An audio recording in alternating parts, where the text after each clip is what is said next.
Yo, what's going on, guys? And today we'll be talking about, yes, the Dallas Mavericks are not really that interested in Deandre Ayton. Because I also had thought there was reports from Marc Stein earlier in the season saying that there was some interest there, or even, at the start of the year. But now Marc Stein's reporting this. The level of interest from the Dallas Mavericks in trading Deandre Ayton has been overstated at this point, sources tell Marc Stein. The Phoenix Suns are expected to aggressively shop Deandre Ayton this offseason.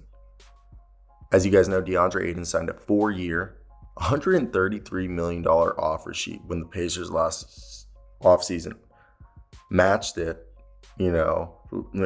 offered him one and the Suns matched it. And Ayton still has $102 million remaining over the next 3 seasons. And the quote that Stein said was, "I don't get a sense at this juncture that Ayton is Dallas's top trade target." Now, what is Dallas's top trade target? Because it brings in this whole, I think the best way to say it is, a can of worms have now been opened. And you're thinking, why, Sierra? Why have a can of worms been opened? Well, when I look at this current situation, I'm thinking, hey, as someone who wants to see Luka Doncic and Kyrie Irving, because we're at this point operating under the assumption that Kyrie Irving is remaining, and we know that the 10th pick is more than likely going to be traded.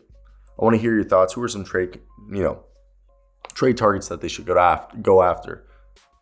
Again, I know that our boy, listen to this, our boy, Mr.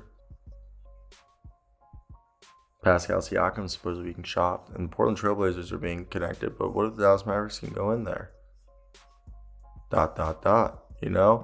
And I think that's definitely going to be something interesting to see, because as we look at this situation for Dallas, I really, really think if they can go out and get OG Anunoby, that'd be dope. But I don't know if the Raptors are trading Pascal. Obviously, either Pascal or OG would be great for the Mavericks, but I think they'd only trade one of those guys. And if they trade one of those guys to a different team, I don't think the other guy's going to be available.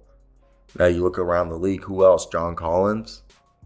I personally like John Collins, but if they're out on Deandre Ayton, my assumption would be they're not out. It's just he seems like he's a very C or D plan. I'd assume another C or D plan would be John Collins. He wouldn't be a top choice. So when I look around and I sit here, it does become a bit more interesting to see, where is this going to lead to? Why would this player go there? So for me, I personally think the best player that they can go after, that we've heard reports is going to be available. I mean, we're not even talking free agency right here, because if we're talking free agents, then I would say Dylan Brooks would be someone that they should go after. All right, but we're talking trade candidates, and you're looking around the league, and this is off the dome. Like, I could pull something up, but I'm hearing reports, from sources that Chris Paul was talking for a while. The Orlando Magic might have some players available. Like, if Jonathan Isaac, they could get cheap, but it's the contract, and he might just be used as salary filler for a bigger trade and then bought out, and then they could sign up for free agency. Karl Anthony Towns. I think that's who they should use the 10th pick. Jaden Hardy. I was going to say, dude, trade Josh Green. I don't know, man. I don't know what's going to take to get yourself Karl Anthony Towns. And I'm a Timberwolves fan. I'd be fine trading Karl Anthony Towns for the right package. Let me hear your thoughts down below, guys, in the comment section. That is going to be today's video. It's an interesting situation, to say the least. Because if you're like me, you're thinking, hey, this is a team that is trying to win. Or you think that they'd be trying to win. And I'm on the idea that, hey, Audio cut out. If this is going to be done right, they got to make a good move. Like, comment, subscribe.